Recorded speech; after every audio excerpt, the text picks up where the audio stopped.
Welcome back to Strides to Solutions. I'm Esther Adams, and if you're listening to this in late December or early January, you're probably doing what millions of people do this time of year, thinking about goals. Maybe you've already written some down. Maybe you're staring at a blank page wondering where to even start. Here's the thing though, I've spent the better part of the last month diving into some genuinely fascinating research, and I need to share something with you that might feel a little uncomfortable at first. What if the way we've been taught to set goals, the way that seems so logical, so responsible, so correct, is actually setting us up to struggle more than we need to? I'm not being dramatic here. I'm talking about a mismatch between how goals work in our heads and how life actually unfolds. And the researchers who've been studying this have a name for what we've been doing wrong. They call our traditional goals fragile. So today we're going to unpack this. We're going to look at why that goal you set last January, the one that felt so achievable, so well thought out, might have crumbled by March.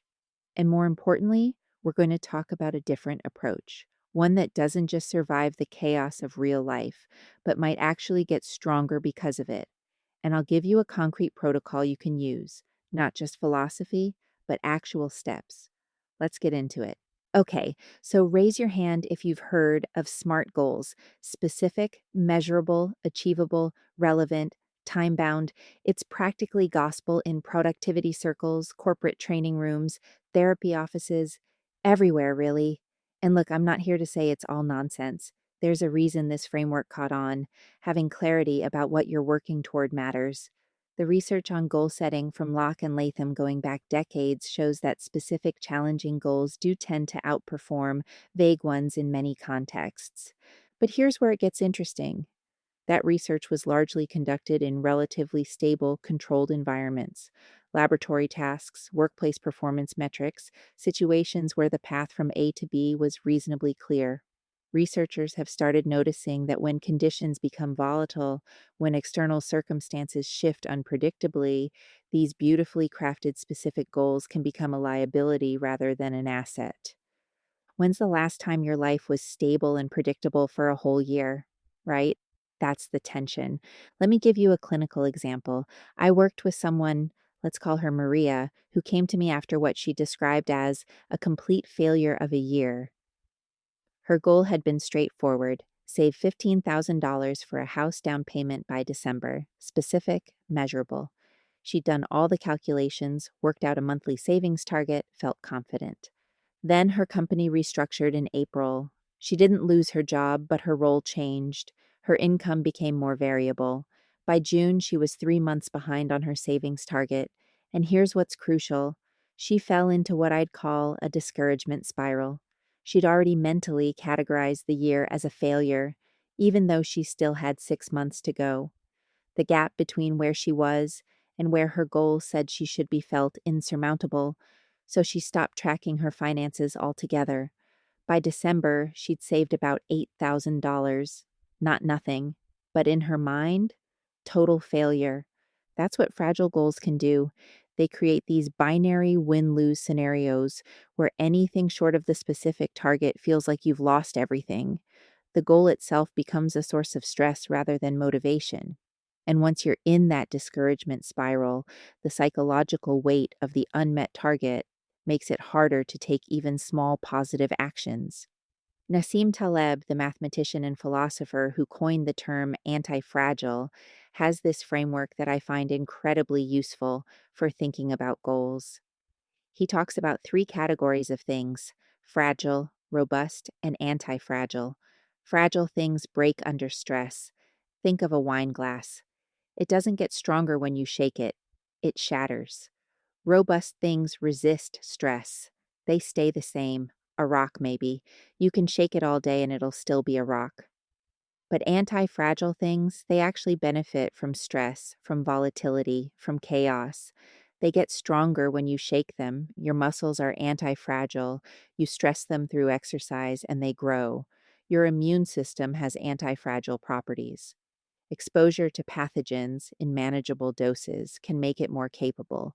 And here's the interesting idea: your goals might be able to work this way too, but not the way most of us have been setting them. To understand why some goals work and others don't, we need to talk about what's happening in your brain. And I promise this won't be a dry neuroscience lecture. This stuff is actually fascinating and it changes how you think about motivation. There's this principle in biology called hormesis. The basic idea is that the dose makes the poison. A small amount of something stressful can actually be beneficial. A larger dose of the same thing could be harmful. You see this everywhere once you start looking. Sunlight? A little bit gives you vitamin D and regulates your circadian rhythm. Too much? Skin damage, exercise, moderate stress on your cardiovascular system makes your heart stronger. Overdo it without recovery, you're looking at injury or burnout. Your brain works with similar principles. There's something like a challenge zone, a sweet spot where difficulty is present but not overwhelming, where you're being pushed but not crushed. And here's where it connects to goals. When we set targets that fall outside this zone, either too easy to engage us or too hard to feel achievable, we're working against our own psychology. Let me explain how this plays out with motivation. Your brain runs on prediction. Constantly, unconsciously, it's making predictions about what's going to happen and then comparing reality to those predictions. When reality exceeds expectations, when you do better than predicted, you tend to get a dopamine response. Positive prediction error, the neuroscientists call it. It feels good. It motivates you to keep going. When reality falls short of expectations, the opposite happens. Dopamine activity decreases, and this doesn't just feel bad emotionally, it can reduce your motivation at a neurological level. Your brain starts pulling resources away from that endeavor because, based on its prediction model, it seems like a bad investment. Now think about Maria's savings goal, $15,000 by December. Every month she fell short of her target, her brain registered a negative prediction error. Motivation decreased. And here's the irony. The more specific and measurable her goal was, the easier it was for her brain to calculate just how much she was falling short. The precision that was supposed to help her became a precision instrument for measuring failure. But here's where it gets interesting. What if we designed goals differently? What if, instead of setting up these precise targets that our brain could easily fail against, we created goals with more flexibility? Goals where unexpected developments could register as information and adaptation rather than as failures. That's the core insight of what researchers call open goals. And while the evidence is nuanced, there's something genuinely useful here. There's a research team, Swan and colleagues, who've been studying something they call open goals since around 2020. And their findings offer an interesting counterpoint to conventional wisdom. In traditional goal setting, we're taught that specificity is king. I want to get healthier becomes, I want to lose 15 pounds. I want to get stronger becomes, I want to deadlift 300 pounds. We turn vague aspirations into concrete targets because that's supposed to give us clarity and focus. What Swan's research found is more nuanced than open goals are always better. What they found is that open goals, goals like see how well you can do rather than hit this specific number, can increase engagement, reduce performance anxiety, and in some contexts lead to similar or even improved outcomes, particularly in tasks that are complex or where conditions are variable. The mechanism seems to be partly about removing the performance ceiling that a specific target creates, and partly about reducing the psychological pressure that comes with all or nothing targets. Open goals work differently from specific ones. Instead of lose 15 pounds, an open goal might be see how much I can improve my body composition. Instead of deadlift 300 pounds, it's explore my strength potential. I know. It sounds fuzzy. It sounds like the kind of vague, feel good language that productivity gurus would mock. But there's something psychologically valuable happening here. Think about it this way. With a specific goal, you've defined success narrowly. Hit the number, you win. Miss it, you lose. But with an open goal, progress in any direction counts. You've created what we might call a floor, some baseline of effort and engagement, but no ceiling. And psychologically, that can change the experience significantly. It keeps you in the game longer because you're not constantly measuring yourself against a fixed standard you might be failing to meet. When Maria's role changed and her income became variable, a traditional savings goal had no way to accommodate that. But what if her goal had been framed as explore and maximize my wealth building capacity this year? Suddenly, the income variability isn't just an obstacle, it's data. It's information about how her earning capacity works under different conditions. The unexpected job change becomes an experiment rather than a failure. Maybe she discovers that the new role, while initially paying less, has uncapped commission potential. Maybe she finds that the variable income forces her to develop better financial tracking skills. Maybe she ends up saving only $8,000 in her original account, but also starts a side income stream that didn't exist before. Same reality, completely different psychological experience. One framework creates the discouragement spiral, the other creates learning. But, and this is crucial, open goals by themselves aren't enough. If you just say, I'll explore my potential and leave it at that, you might end up with something too vague to actually drive behavior. This is where we need to layer in some additional tools that have strong research support. So, how do we actually build goals that are both resilient and actionable? Based on the research, I think there are 4 key design principles, plus a practical protocol that ties them together. The first principle is what I call vectors over targets. This is probably the biggest mental shift. Instead of setting a specific destination, a target, you define a direction of movement, a vector. A target says, I will make $100,000 this year. A vector says, I will explore and expand my earning capacity. Now, I can hear the objection already. But Esther, that's so vague. How do I know if I'm making progress? Fair point. Here's the thing. You can still track metrics. You can still measure. The difference is that you're measuring movement in a direction rather than distance to a fixed point. And crucially, you're going to pair this with some concrete tools I'll share in a minute. Let me give you another example. I worked with someone, let's call him David, who was trying to get fit. His traditional goal was to lose 30 pounds, specific, measurable, time bound. Classic SMART goal. We reframed it as a vector.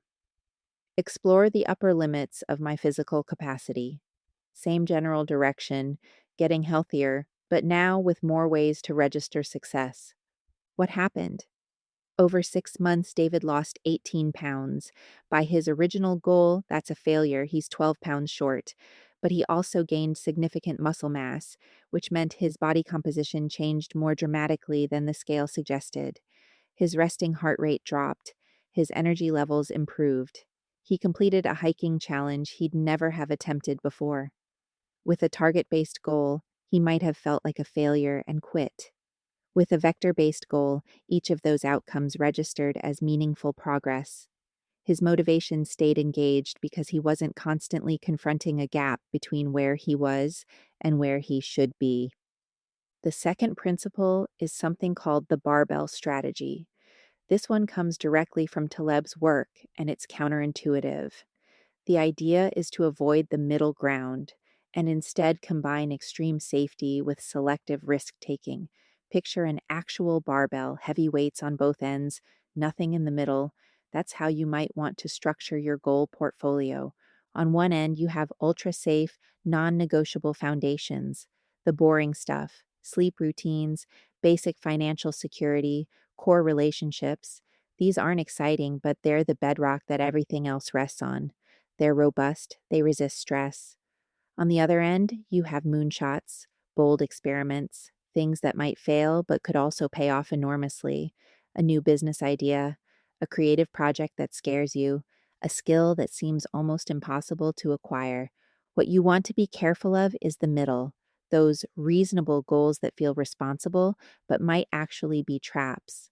Goals that are just hard enough to be stressful, but not bold enough to be transformative. Goals where even success doesn't change your life much and failure just leaves you tired. I see this pattern in career coaching. Someone's unhappy in their current role, The reasonable goal is something like get promoted within my current company. It's not safe, it requires significant effort and might not happen. But it's also not a moonshot. Even if it works, you're still in a system you find unfulfilling. The barbell approach might look like keep your current job stable and secure, safe end, while quietly building toward a complete career pivot, moonshot end. One protects you from downside risk, the other gives you real upside potential. The reasonable middle ground promotion, it might just keep you stuck. The third principle is deliberate stress testing. In software engineering, there's a practice called chaos engineering, where teams intentionally inject small failures into a system to test its resilience. Netflix famously has an internal tool called Chaos Monkey that randomly shuts down servers to make sure their system can handle unexpected failures. They create problems on purpose so that when real problems emerge, the system is already prepared. Now, I want to be careful here. Human nervous systems aren't server farms, and I'm not suggesting your psychology works the same way software does. But the analogy is useful. You can deliberately test your systems and assumptions in low stakes ways before life tests them in high stakes ways. What happens if you don't check email for 24 hours? If your productivity completely collapses, that tells you something important about your dependence on external inputs. What happens if you miss 2 days of your exercise routine? If everything falls apart psychologically, your system might be more fragile than you realized. These aren't scientific experiments, they're practical explorations of where your vulnerabilities are so you can build in backup plans before you need them. I had a client who was preparing for a marathon. Part of our work involved deliberate what if tests. What happens when you miss 2 days of training? What happens when you have to run on an unfamiliar route? What happens when your nutrition plan gets disrupted? These controlled experiments revealed that her training approach was more dependent on perfect conditions than expected. When we built more flexibility into her approach, multiple backup options, alternative cross training, a nutrition framework rather than a rigid meal plan, she felt more confident that she could adapt when the inevitable disruptions of life showed up. The fourth principle is what I'd call contextual flexibility. There's interesting research on environmental enrichment, studies, mostly in animals, showing that complex, varied environments promote neuroplasticity and cognitive function better than sterile, unchanging ones. Now, I want to be careful not to overstate this. We can't directly translate rodent neurogenesis studies into prescriptions for how you should organize your workspace. The research doesn't say you must randomize your environment or your brain will atrophy. But the general principle seems sound. If your goal pursuit depends on very specific conditions, same place, same time, same routine, same mood, you've created a fragile system. You're only able to make progress when everything lines up perfectly, which it rarely does. I know a writer who was struggling with a book project. Every morning, same desk, same routine, and increasingly same stuck feeling. We experimented with varying the context, writing at coffee shops, in parks, at the library, sometimes first thing in the morning, sometimes late at night. For her, the variety itself became energizing. She had to approach the work fresh each time instead of falling into stale patterns. When real unpredictability hit, a family visit, a home renovation, a health issue, her writing practice could adapt because it wasn't dependent on conditions being perfect. The point isn't chaos for chaos's sake, it's building some flexibility into your system so that when conditions inevitably vary, you can still make progress. Now, here's where we make this practical, because philosophy without protocol is just philosophy, and you need something you can actually do.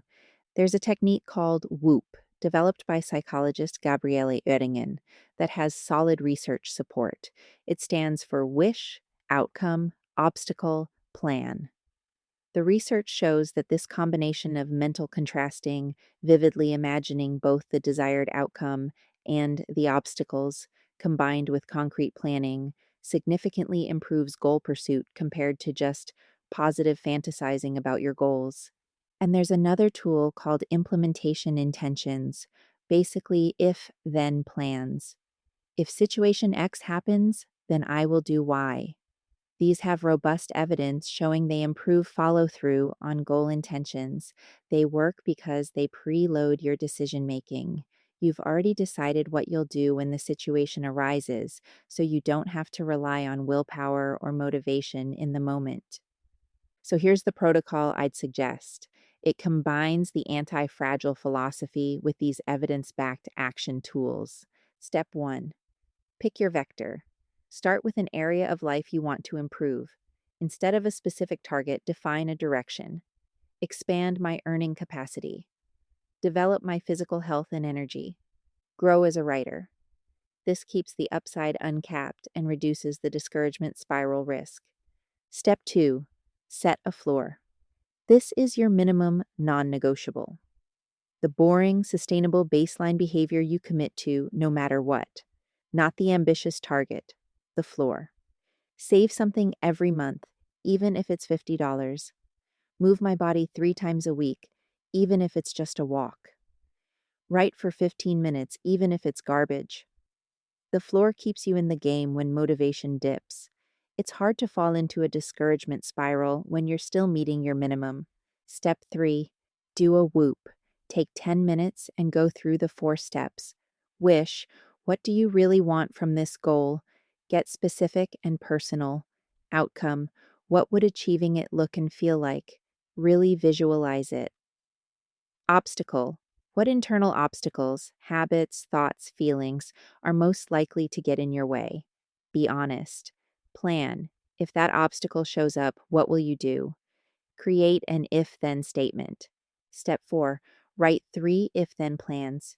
These should cover your most likely friction points. If I wake up and don't feel like going to the gym, then I'll put on my workout clothes and commit to just 10 minutes. If I get an unexpected expense, then I'll transfer half of what I would have saved to my savings account anyway. If I sit down to write and feel blocked, then I'll write about why I feel blocked for 5 minutes first. The if-then structure is key. It pre-programs your response so you don't have to decide in the moment. Step 5. Pick 1 or 2 process metrics. These aren't outcome measures. They're behavior measures. Not pounds lost, but workouts completed. Not dollars saved, but savings transfers made. Not pages written, but writing sessions held. Process metrics keep you focused on what you can control and give you a sense of progress even when outcomes are variable. Step 6, review weekly. Take 5 minutes each week to check in. Are you meeting your floor? How did your if-then plans work? Do they need adjusting? What did you learn? This isn't about judgment, it's about calibration. You're gathering data on what works for you. So the short version, pick a vector, set a floor, do 1 whoop, write 3 if-then plans, track process metrics, review weekly. That's it. That's the protocol. I want to leave you with something that goes beyond tactics, because ultimately, this approach to goal setting isn't just a technique, it's a philosophy, a different relationship with uncertainty itself. The traditional approach to goals is fundamentally about control. We're trying to reduce uncertainty, to nail down the future, to create predictability in a world that refuses to be predicted. And there's something deeply human about that impulse. Uncertainty is uncomfortable. Our brains evolved to seek patterns and predict threats. Planning feels like protection. But here's what I've come to believe, both from the research and from years of working with people on their goals. The desire to eliminate uncertainty can itself become a source of fragility. When you need specific conditions to succeed, you've made yourself dependent on things you can't control. This approach invites a different question. Not, how can I prevent the unexpected, but how can I stay in the game and keep learning when the unexpected inevitably happens? That's a meaningful shift. It moves you from a defensive posture, protecting a specific outcome, to an adaptive posture, harvesting learning from whatever happens. I think about my own journey with this. Years ago, I had very specific ideas about what success looked like, specific career milestones, specific life circumstances, specific achievements, and some of those happened, others didn't, And some things happened that I never could have predicted or planned for. The moments that taught me the most, that shaped me the most, that led to the most growth, they were rarely the ones I planned for. They were the disruptions, the pivots, the unexpected turns. That doesn't mean you shouldn't have direction. That doesn't mean you shouldn't work hard or care about outcomes. It means holding your plans loosely while gripping your values tightly. It means building systems that can adapt when chaos shows up, because it will show up. As you think about 2026, I'd encourage you to ask, what would it look like to expect uncertainty rather than be surprised by it? What would it look like to design goals that stay meaningful when life gets messy? So here's my invitation as we step into a new year. Don't just set goals, design them. Think about their architecture. Ask whether they're fragile or adaptable. Test them against the reality that nothing goes according to plan. Remember the protocol. Pick a vector, a direction, not a fixed target. Set a floor, the minimum that keeps you in the game. Do one, whoop, wish, outcome, obstacle, plan. Write 3 if then plans for your biggest friction points. Track 1 or 2 process metrics. Review weekly. 2026 is going to bring things you can't predict, some wonderful, some hard. The year will not unfold according to your spreadsheet, no matter how detailed that spreadsheet is. But if you build adaptable goals with concrete action tools, that's not a problem. It's just life, and you'll be ready for it. Thanks for listening to Strides to Solutions.